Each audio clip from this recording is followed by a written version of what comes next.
Hi everyone, स्वागत है आपका basic maths video course part 11 में। और इसमें आज का हमारा टॉपिक है वर्ग, वर्गमूल, घन व घनमूल। तो आइए सबसे पहले देख लेते हैं कि इस टॉपिक में आज हम क्या क्या कवर करने वाले हैं। शुरुआत करेंगे हम वर्ग, वर्गमूल, घन व घनमूल का अर्थ समझने में, इनका मतलब क्या होता है। उसके बाद हम देखेंगे वर्ग व घन निकालने का तरीका क्या है, किस तरह से हम निकालते हैं वर्ग और घन। उसके बाद देखेंगे हम वर्गमूल और घनमूल निकालने का तरीका, कि वर्गमूल और घनमूल को कैसे निकाला जाता है। और फिर नेक्स्ट टॉपिक रहेगा हमारा 20 तक वर्ग व घन याद करना।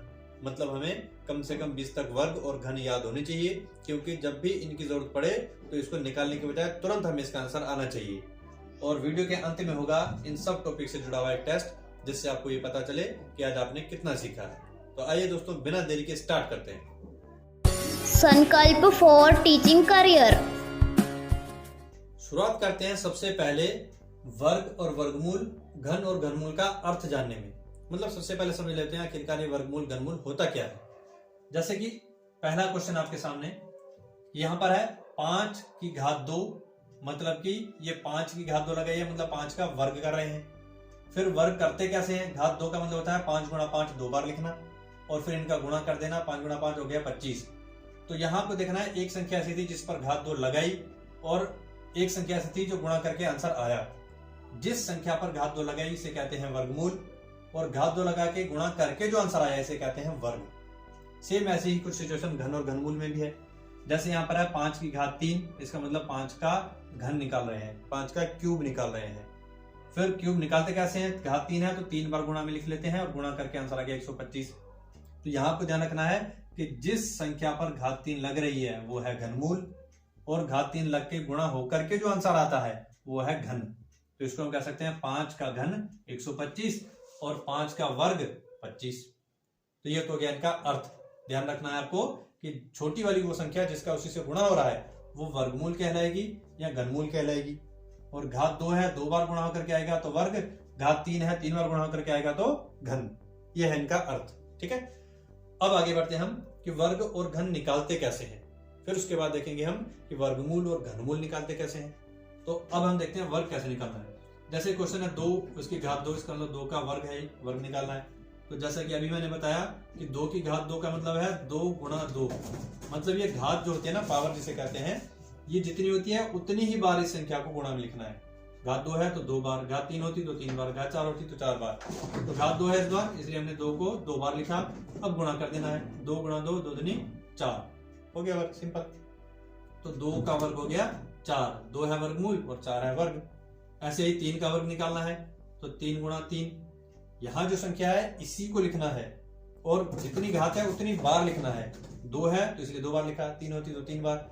यहाँ पर ज्यादातर स्टूडेंट्स गलती ये करते हैं कि वो 3 और 2 देखते हैं, सीधा गुणा कर देते हैं, 3 दूनी 6। तो यहाँ ये गलती नहीं करनी है आपको। इसी चीज का ध्यान रखना है कि संख्या का घात से गुणा नहीं होता है, ये संख्या उतनी ही बार आती है जितनी ये घात होती है। तो घात 2 है इसलिए हमने 3 को 2 बार लिखा। अब गुणा कर देते हैं, 3 गुणा 3 3 3 9 निकल गया। 3 का वर्ग हो गया 9, 3 है वर्गमूल और 9 है इसका वर्ग। ऐसे ही अब देखते हैं घन निकालना, कि घन कैसे निकालते हैं। तो सिंपल है, हमारा घात 2 थी इसलिए 2 बार लिख रहे थे, यहाँ 2 की घात 3 है, मतलब 2 का घन है, 2 का क्यूब है। तो घात 3 का मतलब है 2 को 3 बार लिखो गुणा में, इसी संख्या को 3 बार लिखना है क्योंकि घात 3 है।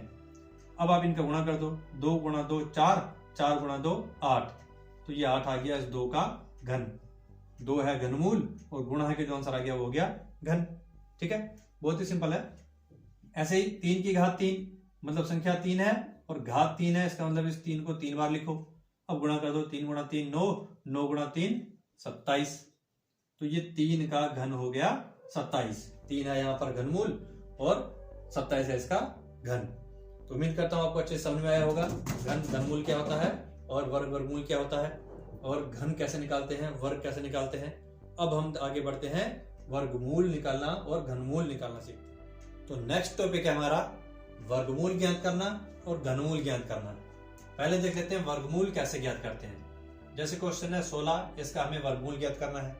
तो वर्गमूल निकालने के लिए सबसे पहले आपको ये करनी, रूट के बारे में जानकारी होनी चाहिए। अगर किसी संख्या का आपको वर्गमूल निकालना है तो सबसे पहले उसके ऊपर एक करनी लगती है, जिसको रूट कहते हैं इंग्लिश में। इस रूट का मतलब होता है कि इसके अंदर जो संख्या आई है उसका पहले आप गुणनखंड करो, जो हम लास्ट टॉपिक में सीख चुके हैं। जैसे 16 2 से कटता है तो यहाँ लिखेंगे 2, 2 का पहाड़ा कितनी बार पढ़ें कि 16 आए, 2 8 16। फिर 8 को काटना है, ये भी 2 से कटता है, 2 का पहाड़ा कितनी बार पढ़ें कि 8 आए, 4 बार, 2 चौके 8। फिर आ गया 4, 4 भी 2 से कटता है, 2 का पहाड़ा कितनी बार पढ़ें कि 4 आए, 2 दूनी 4, और लास्ट में 2, फिर 1 से कटेगा, 2 एकम 2। 16 का गुणनखंड करके इस 16 की जगह इसके रूट के अंदर डाल देना है 2 गुणा 2 गुणा 2 गुणा 2, 4 बार 2, 2 गुणा 2 गुणा 2 गुणा 2। ये आपको ध्यान रखना है तरीका कि किसी भी संख्या का हमें वर्गमूल निकालना हो तो सबसे पहले उसके ऊपर रूट लगाएंगे। रूट का मतलब ये होता है जो इसके अंदर है पहले उसका गुणनखंड करें, और गुणनखंड में यहाँ जो संख्या आती है ये इसके अभाज्य गुणनखंड होते हैं, इन्हीं को हम रूट के अंदर लिख लेंगे। अब इस रूट का मेन नियम ये है कि रूट के अंदर जो दो संख्याओं का जोड़ा बनेगा वो अकेली संख्या बाहर आएगी। मतलब रूट के बाहर वही संख्या निकल सकती है जिसका 2 का पेयर बने, 2 का मतलब 2 संख्याओं का जोड़ा बने। तो अंदर ये 2 और 2 मिलकर एक जोड़ा बन गया तो बाहर एक सिंगल 2 आ जाएगा। ध्यान रखना अंदर जोड़ा बनना चाहिए लेकिन बाहर सिंगल आएगा, ऐसा ना हो कि बाहर भी जोड़ा निकाल दो। अंदर जोड़ा बाहर एक संख्या। फिर आगे देखो जोड़ा और बन रहा है, हाँ ये 2 का जोड़ा बन रहा है, ये दूसरा एक 2 आ गया। अंदर जोड़ा बनेगा बाहर सिंगल आएगा। जितने जोड़े बनते रहेंगे उनको बाहर निकालेंगे, जिसका जोड़ा नहीं बनता वो रूट में ही अंदर लिखा जाएगा। ठीक है, जैसे इसमें तो कुछ बचा ही नहीं। अगर मान लेते हैं यहाँ होता 3 तो ऐसी सिचुएशन में आप यहाँ रूट के अंदर ही लिखते 3, क्योंकि ये 3 बच गया, इसका जोड़ा नहीं बना। जिसका जोड़ा बनता है वो रूट के बाहर आते हैं और जिसका जोड़ा नहीं बनता है वो रूट के अंदर ही साथ में लिखे जाते हैं। लेकिन फिलहाल तो ये 3 है नहीं है, समझने के लिए हमने लिखा है। तो यहाँ सब जोड़े बन के बाहर आ गए, अंदर कुछ भी नहीं बचा। कुछ नहीं बचता तो समझो रूट खत्म। अब जो बाहर आ गए इनका गुणा कर लो, यही आंसर है, 2 गुणा 2 4। तो 16 का वर्गमूल जो है वो है 4। तो इस तरह से हम वर्गमूल निकालते हैं। सेम ऐसे ही तरीके से घनमूल निकालते हैं, उसमें थोड़ा सा चेंज है। तो जैसे 125 का हमें घनमूल ज्ञात करना है तो शुरुआत में इसमें भी सेम ऐसे ही रूट बनाएंगे और इसके अंदर लिख देंगे जो क्वेश्चन 125। बस फर्क ये रहेगा कि सिर्फ वर्गमूल निकालना हो तो सिर्फ रूट रहता है, लेकिन घनमूल निकालना हो तो घनमूल में इस रूट के बाहर यहाँ छोटा सा 3 रहता है। 3 का मतलब है कि इस रूट के अंदर से वही संख्या बाहर आएगी जो 3 बार का पेयर बनाए, मतलब जो 3 बार हो अंदर। यहाँ जो 2 बार हो अंदर वो पेयर बाहर आएगा, यहाँ जो 3 बार हो अंदर वही पेयर बाहर आएगा। तो वो तो गुणनखंड से पता चलेगा। तो इसलिए 125 का पहले हम अभाज्य गुणनखंड कर लेते हैं।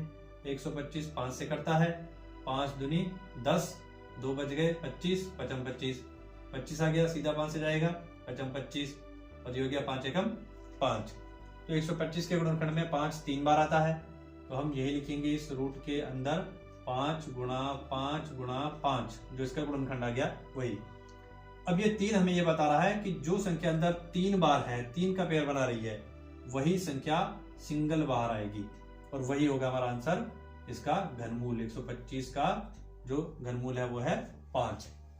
तो बस ये आपको यही ध्यान रखना है, वर्गमूल निकालने के लिए कहा जाए तो 2 का जोड़ा बाहर निकाल दो, घनमूल निकालने के लिए कहा जाए तो 3 का जोड़ा बाहर निकाल दो। ये होता है वर्गमूल और ये होता है घनमूल। अब आगे बढ़ते हैं नेक्स्ट टॉपिक की तरफ। अब बात करते हैं 20 तक वर्ग और 20 तक घन।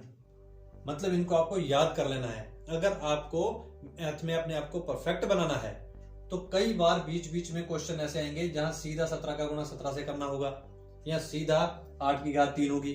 तो ऐसी सिचुएशन में गुणा करने की बजाय अगर आपको 20 तक वर्ग और 20 तक घन अच्छे से याद है तो आपकी कैलकुलेशन फास्ट हो जाएगी, तुरंत आप गुणा का आंसर लिख करके आगे बढ़ सकते हैं। इसीलिए आपको कम से कम 20 तक वर्ग और 20 तक घन तो याद कर ही लेने हैं जो आपकी स्क्रीन पर हैं। जैसे 1 की घात 2, तो इसका मतलब 1 का गुणा 1 से करेंगे 1 आएगा।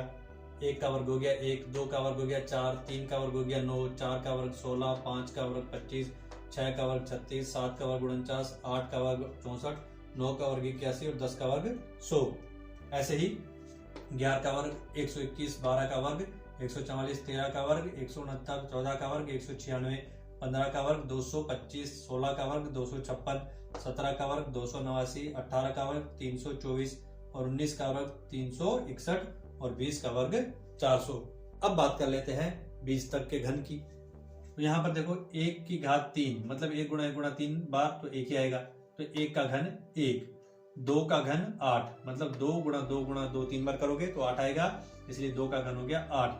3 का घन 27, 4 का घन 64, 5 का घन 125, 6 का घन 216, 7 का घन 343, 8 का घन 512, 9 का घन 729 और 10 का घन 1000।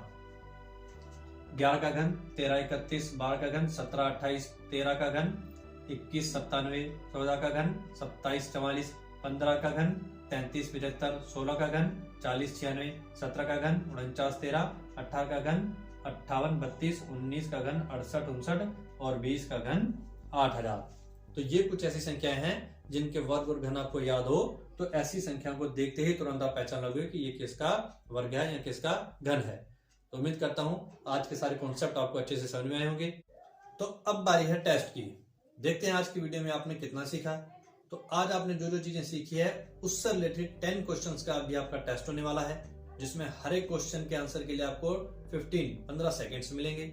अगर आपको इससे ज्यादा समय लगता है तो आप वीडियो को पॉज करके क्वेश्चन को सोल्व करें नोटबुक में, और आपका answer option A, B, C and D जिससे मिलता है वो ऑप्शन भी साथ में नोट कर लें, क्योंकि टेस्ट के एंड में आपको इसका रिजल्ट दिया जाएगा। फिर आप अपने रिजल्ट को टेस्ट के रिजल्ट से मिला करके चेक करें कि आपका कितना स्कोर बना है, कितने आंसर आपके सही हैं।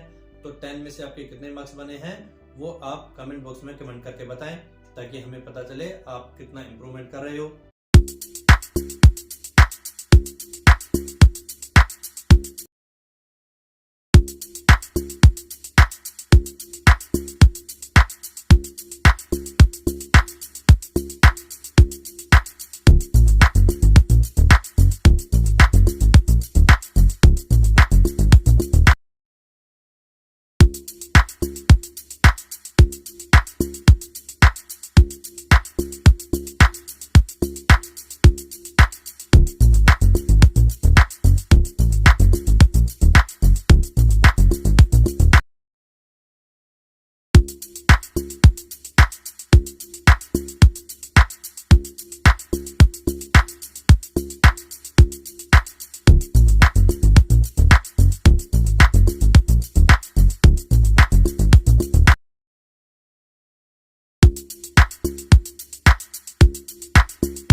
तो उम्मीद करता हूं दोस्तों ये वीडियो आपके लिए बहुत यूजफुल रहा होगा। अगर आपको ये काम का लगे तो इस वीडियो को लाइक, शेयर एंड सब्सक्राइब करें। Thank you.